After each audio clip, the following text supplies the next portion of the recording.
तो previous lecture था हमारा बोर्ड थ्योरी और बोर्ड थ्योरी का देख रहे थे पोस्टुलेट। तो लास्ट में था भैया इलेक्ट्रॉन लो एनर्जी लेवल से चल जाता हाई एनर्जी लेवल पे। कैसे जाता है भाई हाई एनर्जी लेवल पे? By absorption of energy. हाँ, by absorption of energy, energy को एब्सॉर्ब करके। वैसे इलेक्ट्रॉन हाई एनर्जी से आता है लो एनर्जी पे। कैसे? बाय रिलीजिंग ऑफ एनर्जी को रिलीज करके। माइनस मतलब एनर्जी निकल रहा है, प्लस होता है एनर्जी ऐड हो रहा है। तो कितना एनर्जी रिलीज करेगा या कितना एनर्जी एब्जॉर्ब करेगा, मतलब इसको बोलते हैं ट्रांजिशन। एक जगह से दूसरी जगह जाना मतलब ट्रांजिशन हो रहा है इलेक्ट्रॉन का। तो एनर्जी ऑफ ट्रांजिशन उसके नीचे नोट कर लो। इलेक्ट्रॉन हाई से लो में जा रहा है, लो से हाई में जा रहा है, तो इसको बोलते हैं ट्रांजिशन ऑफ इलेक्ट्रॉन। तो इसलिए energy of transition note down कर लो भाई, energy of transition of electron. तो ये होता है। अब बता एनर्जी ट्रांजिशन एनर्जी कैसे निकालोगे भाई? अगर इसका एनर्जी है 10 जूल और इसका 100 जूल, तो डिफरेंस कैसे निकालोगे transition energy? 100 minus 10। 100 minus 10, very good. High में लो को माइनस कर दोगे ना, डिफरेंस निकालना है आपको। एक के पास 10 रुपया है, अगले के पास 100 रुपया है, तो डिफरेंस कितना होगा? 90 रुपया का। तो यहाँ पे एनर्जी ऑफ ट्रांजिशन को हम लोग बोलते हैं change in energy, delta E, E2 minus E1। क्या करेंगे? E2 minus E1। और ये पूरे को जब सॉल्व करोगे 13.6 into Z square 1/n1 square minus 1/n2 square. बताएंगे सब चीज क्या है यहाँ पे। ये किस में रहेगा? इलेक्ट्रॉन वोल्ट पर एटम के लिए। सेकेंड है कौन सा था भाई? 2.17, माइनस साइन हट जाएगा, 10⁻⁻18 जेड स्क्वायर अपॉन,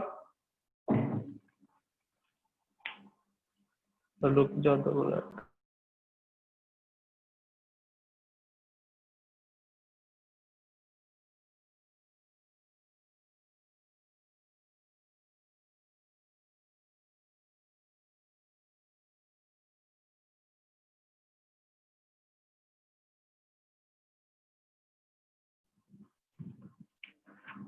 तो 2.17 into 10⁻⁻18 Z square 1/n1 square minus 1/n2। तो ये वैल्यू किसमें होगा बताओ भाई यूनिट? जूल पर एटम।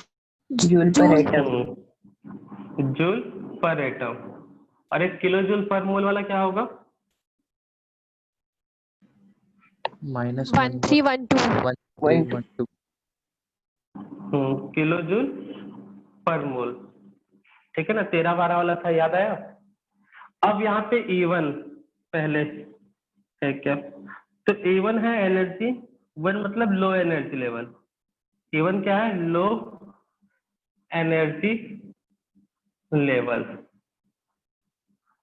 और ऑर्बिट भी बोल सकते हो, और सेल। E2 अब क्या होगा बता सकते हो फिर? High energy level. Energy level और ऑर्बिट, सॉरी ऑर्बिट है, और सेल। N1 क्या होगा फिर? लो एनर्जी सेल या फिर ऑर्बिट। और N2 क्या होगा? हाई एनर्जी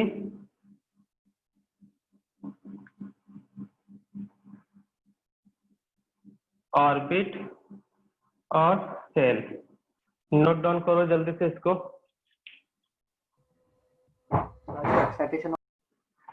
तो अगर मैं इसी फॉर्मूले को यहाँ पे ट्रांजिशन का यूज करूँ तो इलेक्ट्रॉन कहाँ से कहाँ आ रहा है भाई? जा रहा है। चलो ये n=1 लेवल है और ये n=4th लेवल है। तब यहाँ पे एनर्जी ऑफ ट्रांजिशन कैसे निकालोगे बताओ, अगर इलेक्ट्रॉन वोल्ट में निकालना है तो?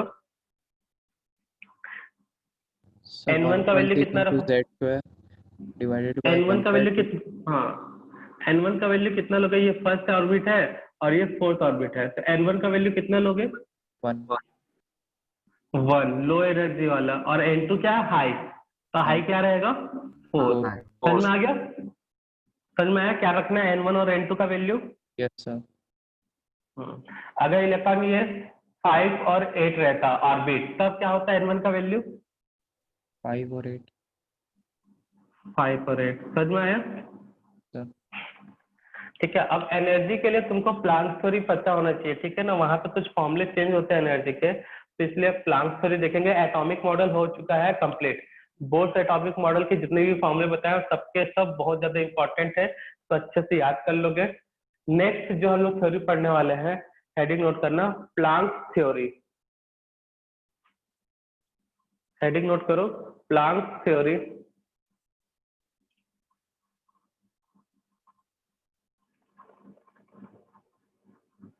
सर हाँ बेटा, सर इसमें जो Z है वो सर एटॉमिक नंबर ही है ना? हाँ जेड एटॉमिक नंबर, नोट कर लेना, मैंने नोट नहीं किया था, Z means atomic number. Sir आप प्लैंक्स थ्योरी पढ़ा रहे क्या अभी? हाँ बेटा प्लांक थ्योरी पढ़ा रहे हूँ, आपने बिल्कुल सही सुना है, आपके कान अच्छी तरह से काम कर रहे हैं। सर तो अब ये बेटा पढ़ा माइक, रहे हैं। अरे यार माइक म्यूट करो ना बच्चा, काहे परेशान हो रहे हो, बताया जा रहा है, बेच मर्ज हुआ है। तो प्लांक थ्योरी के बारे में डिस्कस करते हैं। तो प्लांक थ्योरी कहता है, बताता था एनर्जी ऑफ लाइट, किसी भी लाइट का एनर्जी, जैसे ये बल्ब लगा है, बल्ब का एनर्जी, जो तुम्हारे मोबाइल में टॉर्च है उसका भी एक एनर्जी बता सकते हो प्लांक थ्योरी से, मतलब सन का एनर्जी, जिससे भी लाइट निकलता है उस सभी का आप बता सकते हो एनर्जी। तो उसके लिए प्लांक कहते थे भाई, इनके कुछ पॉस्टुलेट थे, वो पॉस्टुलेट को आपको याद रखना है। तो पॉस्टुलेट में नोट करना, first the energy of the energy of the energy of each quantum, बताएंगे क्वांटा क्या होता है, the energy of each quantum is always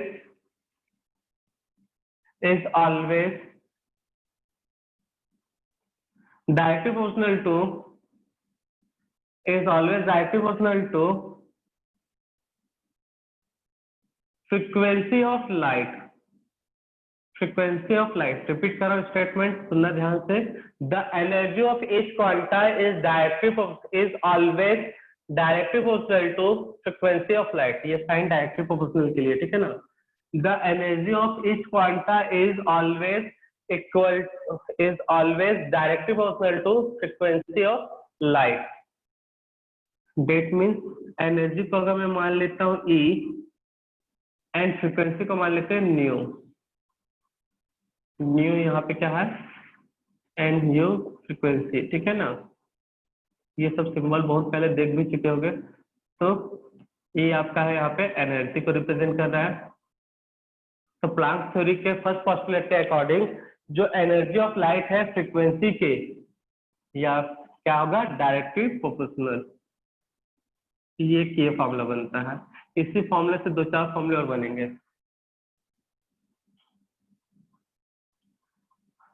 तो न्यू इक्वल टू होता है सी बाई लेमडा, ये आपको याद रखना है।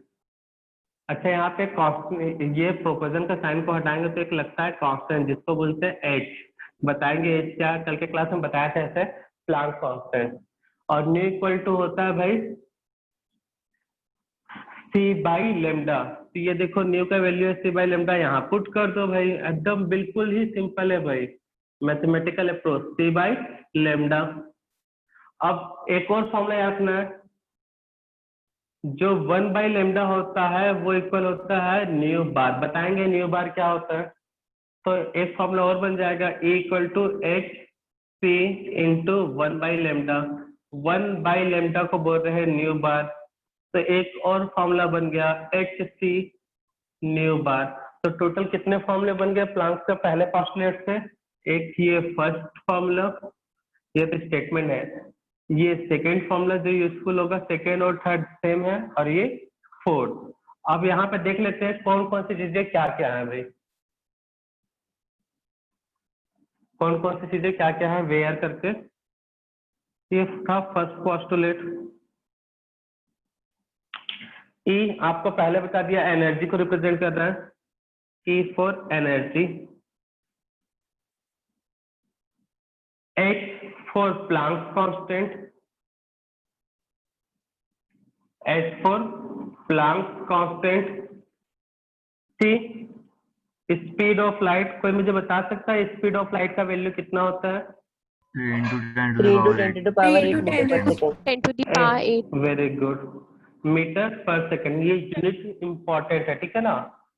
अब H प्लांक कांस्टेंट, क्योंकि प्लांक ने ये दिया था भाई, उन्हीं के नाम पे रख दिया गया इसको, प्लांक कांस्टेंट। इसका वैल्यू था 6.6 into 10 to the power minus 34, unit है जूल सेकेंड। और कोई नया टर्म न्यू, अच्छा लेमडा। वेवलेंथ,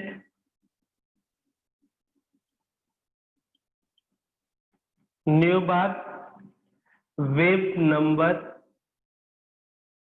ये सब फिजिक्स में पढ़ाया जाता है भाई, लेमडा, वेवलेंथ, ये सब क्या होता है, 9th में बताया जाता है ये आपको। वेवलेंथ, न्यू बार हो गया। और कुछ नया जो टर्म्स है जो आया है भाई, और एक चलो फ्रीक्वेंसी को फिक्स लगता है, nu equal to frequency. Nu के ऊपर एक हॉरिजॉन्टल लाइन है, इसको बार बोल रहा हूँ, ठीक है ना। तो न्यू बार मतलब वेव नंबर। तो ये पूरा है प्लांक थ्योरी का पहला पोस्टुलेट। जल्दी से इसे नोट डाउन करो, नोट में नोट डाउन करना, नोट करके। क्वांटा क्या होता है ये समझ लो, नहीं समझोगे तो कोई फर्क नहीं पड़ने वाला, बट पता होना चाहिए। केमिस्ट्री पढ़ रहे तो क्वांटा क्या है, मतलब प्लांट थ्योरी पढ़ रहे तो क्वांटा के बारे में। तो क्वांटा होता है छोटा छोटा एनर्जी पैकेट, बताएंगे अभी। The smallest packet of energy of light, the smallest packet of energy of light is called quanta, and in term of sunlight,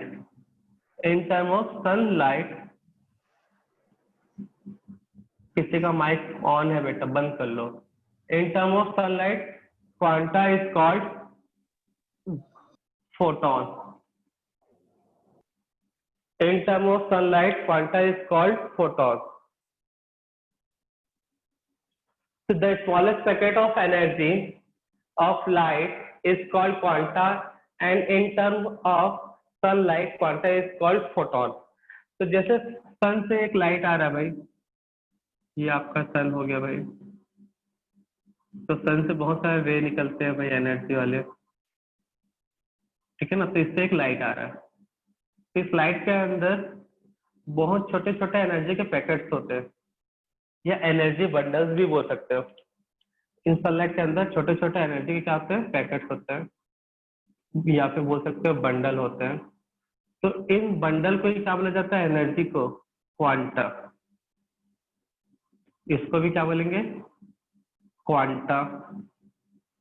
इसको भी क्या बोलेंगे, क्वांटा। और सनलाइट की बात कर रहा हूं तब ये क्वांटा ही हमारा क्या होगा, फोटॉन। फोटोन।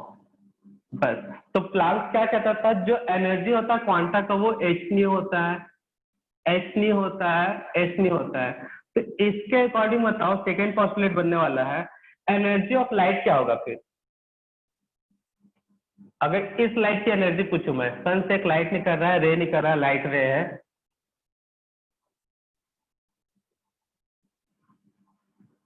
तो इस लाइट रे की एनर्जी किसके इक्वल होगी बताओ, तीन क्वांटा Summation इसके of अंदर, photons. Summation of photons. Clear है सभी को। इस क्वांटा का एनर्जी 1 जूल है, इस क्वांटा का एनर्जी 1 जूल, इस क्वांटा का एनर्जी 1 जूल। तो टोटल कितना जूल हो जाएगा उस लाइट का एनर्जी, 3 जूल। 3 जूल। एकदम कोई एकदम पहाड़ तोड़ने वाला कैलकुलेशन है क्या भाई, सिंपल सा लॉजिक है भाई, इसका एनर्जी और इसका एनर्जी को क्या कर दो, प्लस कर दो। माइक म्यूट कर लो, तीनों की एनर्जी को कर दो प्लस, तो निकल जाएगा एनर्जी ऑफ लाइट। तीनों के एनर्जी को क्या कर दो, प्लस, तो क्या निकल जाएगा, एनर्जी। तो सेकेंड पोस्टुलेट यही है, the energy of any light, the energy of any light. बेटा हम क्या बोलते हैं, जब कुछ पूछना नहीं देते तो माइक बंद रखा करो ना। The energy of any light किसके इक्वल होगा भाई, किसके इक्वल होगा, summation of summation of photon. Energy of photon या फिर क्वांटा, एनर्जी ऑफ क्वांटा और फोटॉन। ठीक है, नोट कर लीजिए सेकेंड पोस्टुलेट, समझ में आया। डेट मीन्स अगर एनर्जी ऑफ लाइट एल कर लेता हूँ, energy of light equal to summation, किसका समेशन होगा, एच न्यू।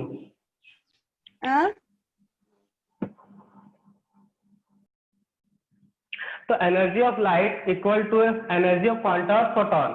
तो energy of light E L है आपका, energy of light, energy of light. ठीक है, तो फिर समेशन मतलब ये, अगर n टाइम्स हुआ तो n से मल्टीप्लाई होगा, 2 टाइम्स हुआ तो 2 से मल्टीप्लाई होगा, 3 टाइम्स तो यहाँ पे 3 से मल्टीप्लाई होगा। बस खत्म हो गया सेकंड पोस्टुलेट। ये सेकंड पोस्टुलेट का ज्यादा यूज होता नहीं है, फर्स्ट पोस्टुलेट ही ज्यादा यूज होगा, तो नोट डाउन कर लो भाई। The energy of any light is equal to summation of energy of quanta और फोटॉन, मतलब E L equal to summation of H nu, क्योंकि क्वांटा का एनर्जी किसके इक्वल होता है, एच न्यू। नोट डाउन करो क्वांटा जल्दी से बेटा। बंडल्स है। Hello sir. हाँ हाँ बेटा बोलो। सर ये क्वांटा बंडल्स कांस्टेंट में रहते हैं, मतलब सेम रेशियो में रहते हैं सब। नहीं, तो रेशियो सेम मतलब कहने का मतलब क्या है तुम्हारा, 1 2 3 4 ऐसा बोल रहे हो क्या। तो जैसे आपने बताया इसमें 1 जूल है, तो ये सब एक ही जूल के हाँ, रहेंगे। अधिकतर समय ऐसा ही होता है, वो आपको क्वेश्चन पे डिपेंड करता है। ठीक है ना, क्वेश्चन बोले एक लाइट से रे निकल रहा है, मतलब एक लाइट पार्टिकल है जिससे कुछ रेज निकल रहे हैं लाइट के, उसमें 2 टाइप के वेवलेंथ है, तब उस समय 2 टाइप के फ्रीक्वेंसी, तो एनर्जी अलग अलग होंगे, न्यू का वैल्यू अलग अलग है, तो अलग अलग। अगर ऐसा कुछ नहीं बोला तो सबका एनर्जी एक जैसा लेके चल रहा है। ठीक है ना, ओके सर। सबका एनर्जी, मतलब क्वेश्चन के हिसाब से तुमको अप्रोच अपना बनाना है। तो क्वेश्चन में पूछ लिया नंबर ऑफ क्वांटा, एनर्जी इतना है क्वांटा का, तो तब उस टाइप का क्वेश्चन हो जाएगा। Okay sir. तो आपको क्वेश्चन के हिसाब से समझना है, नोट डाउन कर लो भाई। तो ये था प्लांक थ्योरी का पोस्टुलेट, कर लिए note.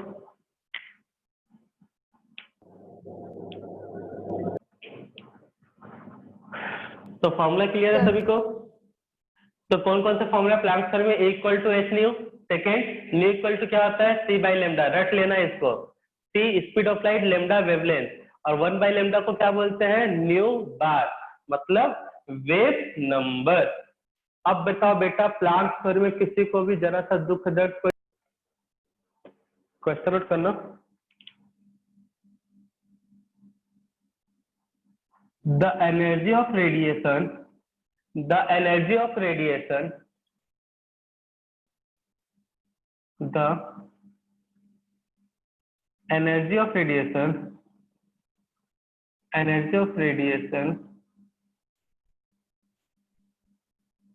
radiation is 10 kilojoule. The energy of radiation is 10 kilojoule. Then find out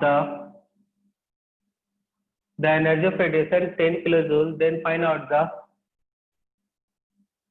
frequency, wavelength, and nu bar of radiation light. The energy of radiation is 10 kilojoule. Then find out the frequency, wavelength, and wave number of radiation of light. Solve करो question. कौन सा theory use होगा भाई? Metre sir. बताओ, unit solve करता हूँ। यहाँ पे क्या आएगा? पहले इसको सॉल्व कर लूँ, पूरे को सॉल्व कर लूँ तो क्या क्या कैंसिल हो रहा है बताओ? माइक नोट करके रखना जिनको नहीं बोलना है। सेकेंड इनवर्स, सेकेंड कैंसिल हुआ भाई। यहाँ पे जूल है और यहाँ पे जूल भी किलो जूल कैंसिल है, होगा, तो जूल नहीं कैंसिल हो होगा। जाएगा। पहले किलो जूल को जूल में चेंज करो या जूल को किलो जूल में। तो अभी जैसा है वैसे ही रहने देते हैं। यहाँ पे सॉल्व करेगा तो क्या आएगा? 6.6 इंटू 3, 10 की पावर यहाँ पे कितना है भाई? 34। दोनों का बेस सेम है तो पावर 8 हो जाएगा। डिवाइड में है तो क्या होगा? माइनस में। होता है कि नहीं होता भाई? तो सॉल्व करोगे तो कितना होगा? यूनिट क्या है यहाँ पे? जूल, और डिवाइडेड बाय क्या है? Kilo joule. तो किलो जूल मतलब 10 टू द पावर 3 जूल। कई बच्चे यही पे मार खा जाते हैं भाई, यूनिट में आके बोलते हैं सर हमारा आंसर नहीं आता। सॉल्व करोगे तो कितना आएगा ये? 19.3 और 19.8। 19.8 और ये पूरा सॉल्व करोगे तो कितना आएगा? 10 to the power, joule joule cancel हो गया। ऊपर में क्या था? जूल के साथ मीटर बचा था। 10 टू द पावर 3 जूल। तो जूल और जूल कैंसिल, मीटर और डिवाइडेड, यहाँ पे क्या बचा भाई साथ में? 1/10 टू द पावर 3 मीटर। बचा कि नहीं बचा? अब बताओ कितना आंसर आएगा भाई? पूरा वैल्यू अभी रखना है यार। 10 टू द पावर, इसको पूरे को सॉल्व करो कितना आ रहा है? 34, 26, 26, 26 और 25। एक मिनट, ये कितना हो जाएगा? माइनस 26, 26 और 27 आएगा भाई, 5 नहीं आएगा। और नीचे कितना भाई? 10 टू द पावर 3। ये जूल जूल कैसा हो। और आगे सॉल्व करो तो कितना आएगा? 19.8 इंटू 10 टू द पावर। आगे सॉल्व करो तो कितना आएगा? बेस सेम है तो पावर क्या हो जाएगा? डिवाइड में तो माइनस, तो माइनस माइनस कितना हो जाएगा? 30 मीटर। आया ये? Yes sir. तो इसका एक वैल्यू और लिख सकते हो क्या? 1.9। चलो इसी को रहने दो, अभी बाद में जगह नहीं यहाँ पे। तो ये है लेमडा का वैल्यू। तो बेटा यूनिट देखो, आप डायरेक्ट इसको सॉल्व करोगे तो आंसर नहीं आएगा, क्योंकि आपने किलो जूल को जूल में चेंज नहीं किया है। तो कई लोग को तकलीफ हो रहा है तो पहले ही कर ले। 10 kilo joule equal to 10 into 1000 joule. तो सीधा यूनिट बाद में कन्वर्ट करने का जरूरत ही नहीं है। तो यहाँ पे जूल को अगर किलो जूल में नहीं, किलो जूल को जूल में चेंज नहीं करोगे तो मिस्टेक हो जाएगा। कई लोग यूनिट नहीं सॉल्व होता और यही पे घूम जाते हैं, सर ये यूनिट कैसे सॉल्व हुआ? तो फिर से बता दे रहा, जूल सेकेंड था इसका, मीटर पर सेकेंड इसका, और इसका 10 क्या था? Kilo joule. किलो जूल को मैंने जूल में चेंज किया तो 10 to the power 3 joule.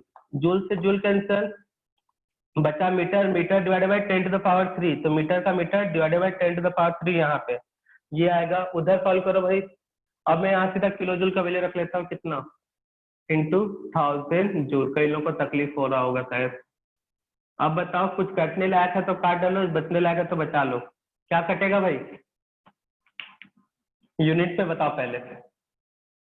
Unit में क्या क्या कटेगा? सर सेकंड इनवर्स और second second inverse, second joule से जूल। नीचे क्या आएगा? मीटर। सॉल्व करोगे तो कितना आएगा?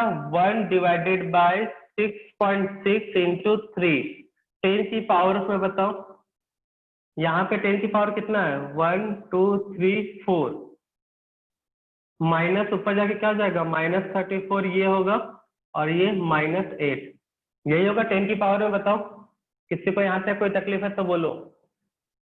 इसको लिख सकता हूँ 1 2 3 4, 10 की पावर 4 लिख सकता हूँ ना? कोई तकलीफ तो नहीं? किसी को किसी के मैथ की आत्मा को दुख लग गया सर ये क्या चमत्कार हो गया 4 वाला? -34 माइनस माइनस हो जाएगा प्लस आगे। अच्छा ये पूरे को सॉल्व करोगे तो कितना आता है? 0.0505 ये आएगा जहां तक। 10 की पावर में 4 माइनस माइनस प्लस 34 -8 पूरा सॉल्व करोगे तो कितना आएगा भाई? 10 to the power 30. 10 to the power 31. 31 या 30 कैसे सॉल्व कर रहे हो यार? say 30. 30 sir 30 30 30. या T. फिर इसको बोल सकते हो 5.05 इंटू 10 to the power 28, 100 से मल्टीप्लाई कर दोगे यहाँ पे तो हो जाएगा ना भाई यही। तो ये सब यूनिट क्या है बताओ? sir meter नीचे में मीटर बताता हूँ, मीटर नहीं 1/मीटर। 1/मीटर का मतलब क्या होता है? Metre metre inverse. Inverse. तो बेटा देखो कैलकुलेशन डायरेक्ट कर सकते हो, हमारा काम है फॉर्मूले में वैल्यू पुट कराना, उसका कैलकुलेशन में मिस्टेक कहाँ होता है ये बताना। तो मिस्टेक कहाँ पे होता है? हमेशा यूनिट कन्वर्जन में। कई लोगों का देखो ये वैल्यू फिक्स आता है, ये सेम आएगा, ये सेम आ जाएगा, ये वाला सेम आ जाएगा। मिस्टेक कहाँ पर? सर मेरा 10 की पावर 36 आया, जैसा भी एक बच्चा बोला था, यहाँ 37 आया, किसी का 31 आ जाता है। तो मिस्टेक होता है जनरली 10 की पावर में। बच्चे लोग मिस्टेक कहाँ करते हैं? सिर्फ 10 की पावर में। तो याद रखना इस बात को, 10 की पावर में मिस्टेक होने का एक रीजन मेन है यूनिट नहीं देखते। क्वेश्चन में जूल दिया था, किलो जूल, और तुम्हारा जो एच है वो जूल में होता है, तो किलो जूल को जूल में चेंज करना पड़ेगा, तब जाके होगा सॉल्व। नोट डाउन करो और ये बार बार प्रैक्टिस करोगे यूनिट को अलग से। अब देखो मैंने ये क्वेश्चन समझाया, मुझे मालूम है 20-25 बच्चे ऐसे हैं जिनको ये बिल्कुल समझ में नहीं आएगा यूनिट वाला, लेकिन आज जाना आराम से, फिर से इसको आप भी तुरंत नहीं, 2-3 घंटे के बाद फ्रेश कर लेना दिमाग को अच्छे से, भैया नहा धो लेना, उसके बाद बैठ जाना फिर से क्वेश्चन को लेके सॉल्व करने, यूनिट को सॉल्व करना, देखना सॉल्व हो जाएगा। नहीं भी सॉल्व हुआ तो उसके बाद तो हम तो है ही बताने के लिए। तो जल्दी से नोट डाउन कर लो भाई। तो कुछ नोट्स में उसको नोट करो भाई, यूनिट वाले चीजें, लेंथ के यूनिट में ये सब। 1 पिकोमीटर इक्वल टू होता है 10 to the power -12 metre. 1 angstrom equal to होता है 10 to the power -10 metre. Nanometre, N M मतलब nanometre, 10 to the power -9। Mu है ये, इस टाइप का सिंबल है, ठीक है ना, मॉडिफाइड क्यू टाइप का, तो बोलते हैं इसको म्यू। तो 1 म्यू माइक्रोमीटर इक्वल टू होता है 10 to the power -6 मीटर, और सेंटीमीटर इक्वल टू होता है 10 to the power -2 मीटर। ये चीजें याद रखना। तो प्लांक थ्योरी में ये सब लेंथ वाले क्वेश्चन से कंफ्यूजन क्रिएट किया जाता है। हाँ, अब ये भी लिखवाना पड़ेगा क्या, 1 kg equal to 10 to the power 3 gram, मालूम है ना? पता है, ये 5th में सीखे। नहीं, कई लोग भूल जाते हैं, उसको भी बताना पड़ता है भाई। तो नोट कर लो इसको, वो भी लिख देते हैं 1 किलोमीटर इक्वल टू 1000 मीटर।